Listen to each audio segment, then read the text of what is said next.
right, we are here live from Brennan's where we're going to saber a bottle of champagne today. Is that correct? That's what we're supposed to be doing. I'm Ann Maloney with NOLA.com, the times-picayune, and I'm here with Grace Tidwell, the wine director for Brennan's. And she says that she can teach me how to saber a bottle of champagne, which is something I've always wanted to learn to do, but I just love my hands, so I didn't know if I... Right? Take a look I at rely this on them. saber right so here. this is the saber we got this year. We started the New Orleans sector of the Confrérie de Sabre d'Or, and this is the official saber they gave us from the Confrérie. They're located in LA, and they were nice enough to come and induct us as the New Orleans chapter of sabers.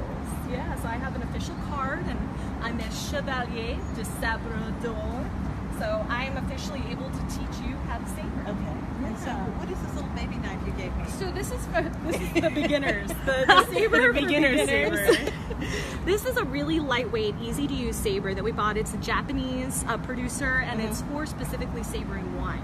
So what's important to remember when you saber is you're really just touching on a point on the bottle that it breaks off. So you don't need anything sharp. You're not hacking it off or anything like that. It's about kind of pressure and angle.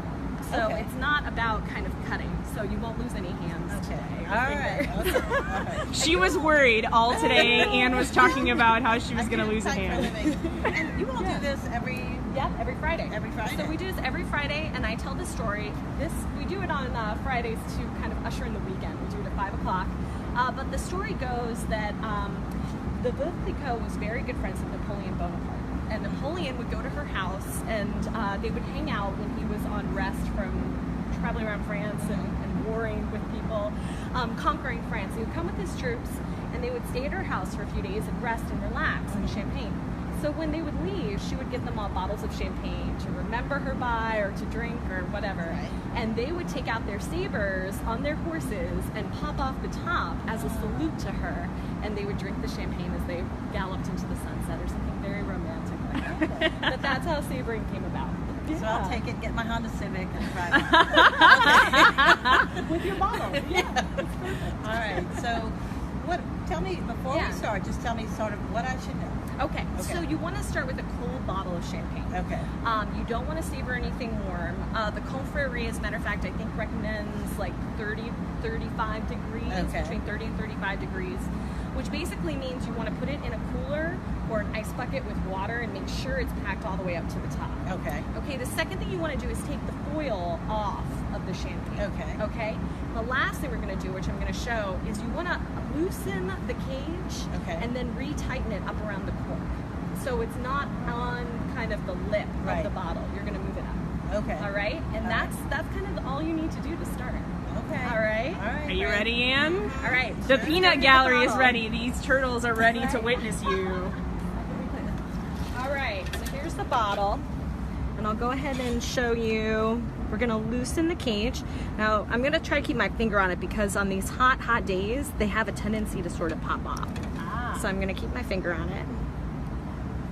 I see. So I just retightened it around the cork. I don't know if you can see that. Yeah. Gotcha. Yep. So I'm leaving the lip available for Ann to pop off, basically. Okay.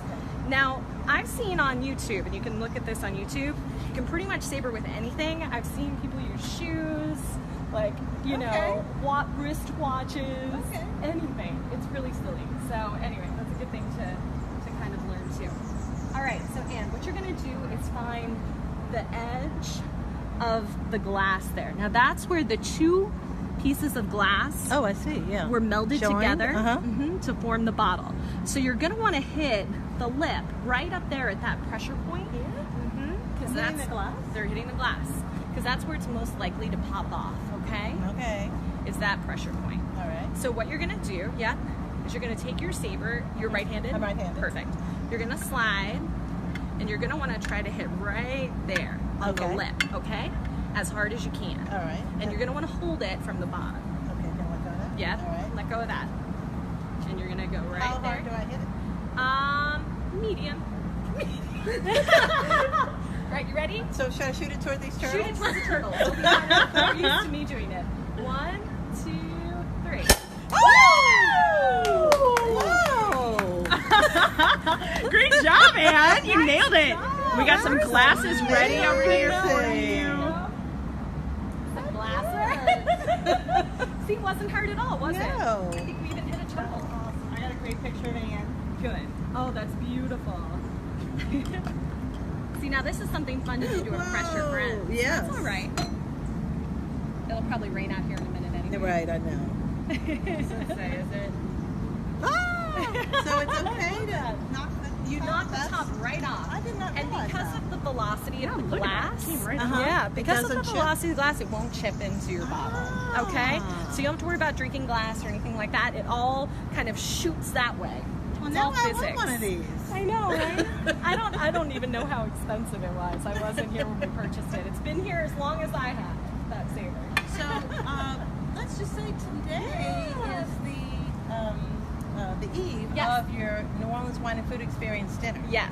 So tell me a Yeah. little bit about that. So we're working with Grand Cru Selections. We actually worked with them last year. They're an amazing importing group out of New York City. Okay. And Jay Latham is the name of the sommelier that has come down. This is his second year with us. And he'll be down, which will be great. And we're basically doing, I wanted to do a little, like, speaking of champagne, I wanted to do all champagne. But then I was a little worried because a lot of champagne can be a little rough on the stomach and everything else. So we're going to do 3 champagnes and 2 still wines.